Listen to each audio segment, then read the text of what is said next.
Welcome दोस्तों।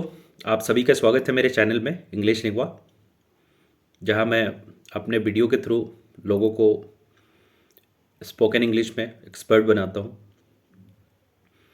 और आज मैंने जो वर्ड यूज़ किया एक्सपर्ट बनाता हूं, उसी से रिलेटेड मैं वीडियो बनाने जा रहा हूं, जो कि हमारे एक व्यूअर का डिमांड है। और जनरली मेरे सारे वीडियोस जो मेरे व्यूअर के डिमांड्स पे ही होते हैं। तो आज का जो वीडियो है उसमें एक व्यूअर ने मेरे से पूछा है कि सर, स्पोकन इंग्लिश स्टार्ट कहाँ से किया जाए। तो मैंने बोला चलिए, मैंने उनको रिप्लाई किया कि आपके इस क्वेश्चन पे मेरा नेक्स्ट वीडियो होगा। और इस वीडियो को बनाते वक्त मैं उनका काफ़ी ध्यान रख रहा हूँ ताकि उनके जो क्वेश्चन है उसको आंसर किया जा सके और लोगों को फ़ायदा मिल सके इस वीडियो से। तो आइए चलते हैं टॉपिक पे। टॉपिक है कि अगर हम इंग्लिश सीखना चाहते हैं या हमारे फैमिली में कोई मेंबर इंग्लिश सीखना चाहता है, तो मैं या वो कहाँ से स्टार्ट करें, कैसे स्टार्ट करें। तो देखिए, इंग्लिश में एक छोटा सा लाइन है जो काफ़ी ही इंफॉर्मेटिव है, और वो जो लाइन है वो है well begin is half done.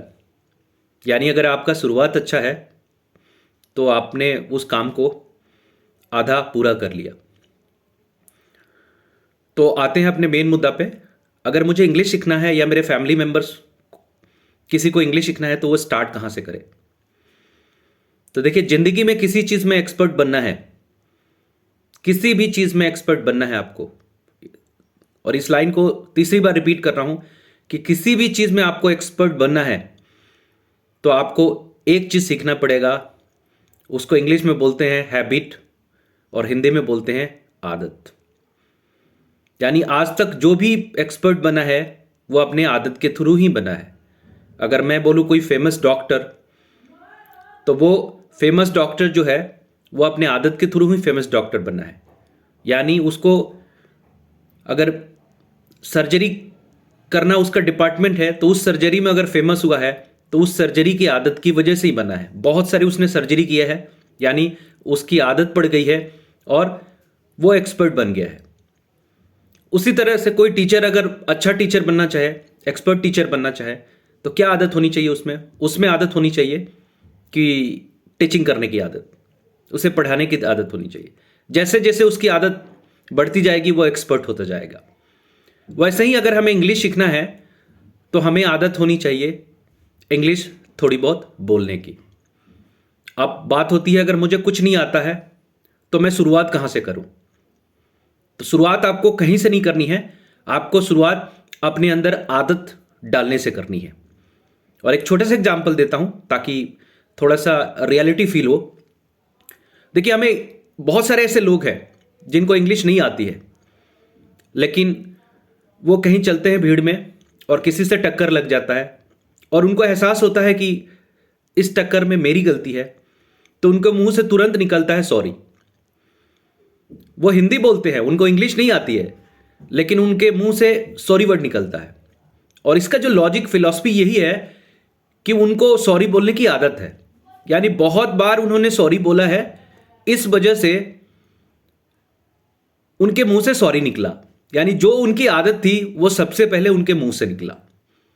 तो भाषा और लैंग्वेज की फिलॉसफी भी इसी पे काम करती है कि अगर आप चीजों को आदत में बदलें, यानी अपने भाषा को, जो भाषा सीखना चाहते हैं उसकी आदत बनाएं, तो ऑटोमेटिक आपको वो भाषा आने लगेगी।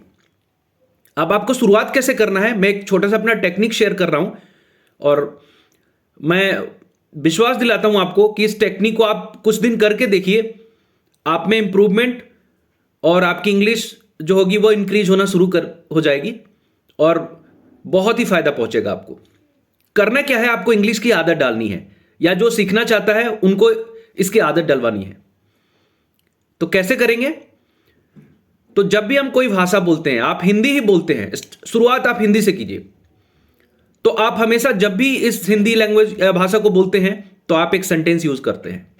तो आपको करना क्या है, उस सेंटेंस में कम से कम एक वर्ड आपको इंग्लिश डालना है। कैसे? जैसे आपने किसी को बोला दरवाजा खोलिए, अब आपने इस सेंटेंस को बनाने में दो वर्ड यूज किया, दरवाजा खोलिए। एक वर्ड है दरवाजा, दूसरा है खोलिए। तो आपको कोशिश करना है कि जो भी सेंटेंस बोले उसमें एक इंग्लिश का वर्ड आप यूज करें। अब आपको या तो दरवाजे का इंग्लिश आता है या खोलना का इंग्लिश आता है, तो दोनों तरह से आप सेंटेंस बना सकते हैं। जैसे एग्जांपल, आप बोलिए दरवाजा खोलिए, तो बोलिए डोर ओपन कीजिए। ये दो वर्ड्स हो गया। आप चाहे तो सिंगल वर्ड भी यूज कर सकते हैं।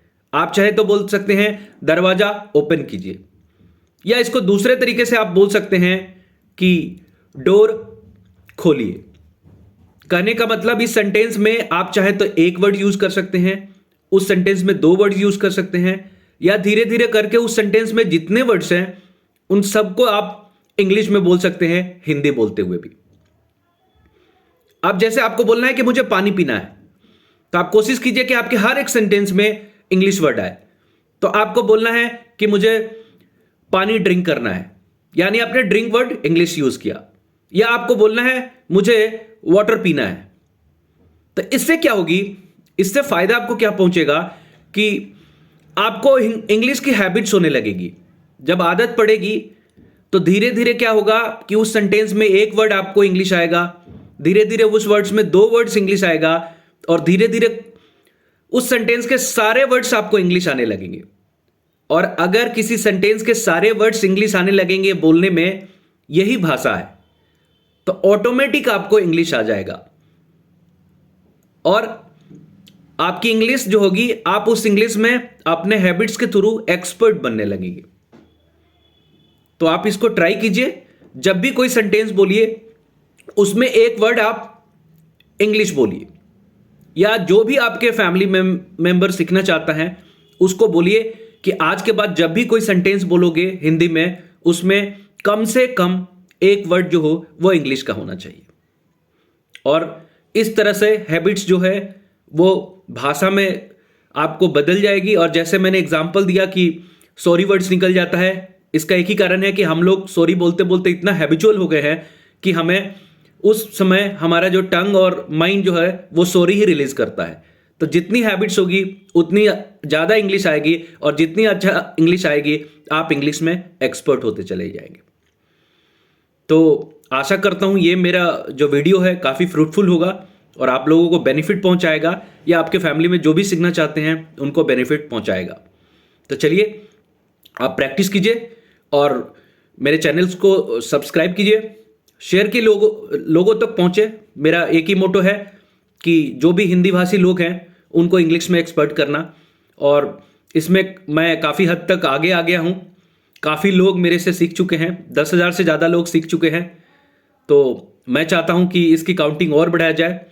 जो भी लोग अपने लाइफ में इंग्लिश की वजह से स्टक है या उनकी लाइफ में प्रॉब्लम्स आ रही है, उसको दूर किया जा सके। तो finally thank you very much for watching my video, and I'll come with the other video. Till the time, let's wait, and again thank you very much.